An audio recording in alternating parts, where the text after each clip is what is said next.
उसकी हर कहानी का एक अलग किरदार है।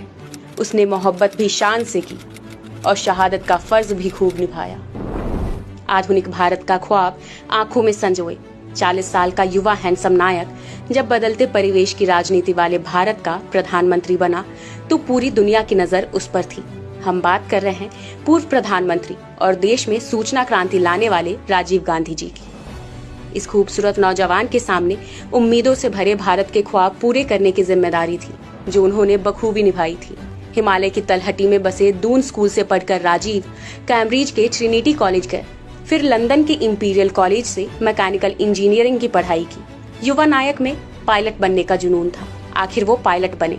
इसी सफर में उनकी मुलाकात सोनिया गांधी से हुई और पहली नजर में इश्क हो गया, जो बाद में उनकी हमसफर बनी।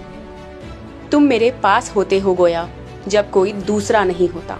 इस मोहब्बत की कहानी की खूबसूरती बयां करना मुश्किल है। ऐसी मोहब्बत जिसका एहसास आज भी जिंदा है। एक बेटे के रूप में अपना फर्ज अदा करने के लिए, माँ इंदिरा के सपनों को पूरा करने के लिए राजीव जी ने राजनीति में प्रवेश किया, प्रधानमंत्री बने और राजीव जी के कार्यकाल में इस देश में सूचना क्रांति और विकास की नई इबारत लिखी गई। सूचना क्रांति।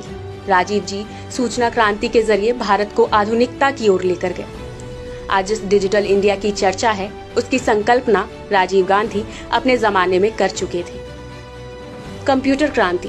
राजीव जी का मानना था कि देश की युवा पीढ़ी को आगे लेकर जाना है तो उसके लिए कंप्यूटर और विज्ञान की शिक्षा बहुत जरूरी है।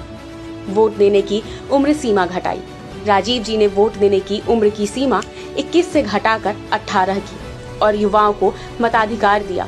एक सशक्त लोकतंत्र में युवाओं की भागीदारी सुनिश्चित की। जवाहर नवोदय विद्यालय। मौजूदा समय में देश में खुले 551 नवोदय विद्यालयों में 1.8 लाख से अधिक छात्र पढ़ाई कर रहे हैं।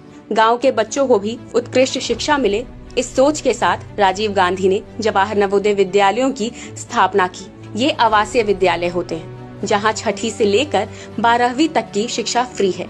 पंचायती राज।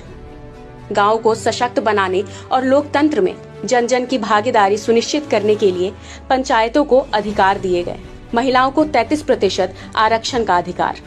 राजीव जी का मानना था कि लोकतंत्र में सबकी भागीदारी सुनिश्चित होगी तभी देश का विकास होगा, इसलिए उन्होंने महिलाओं को चुनाव में 33% आरक्षण दिया।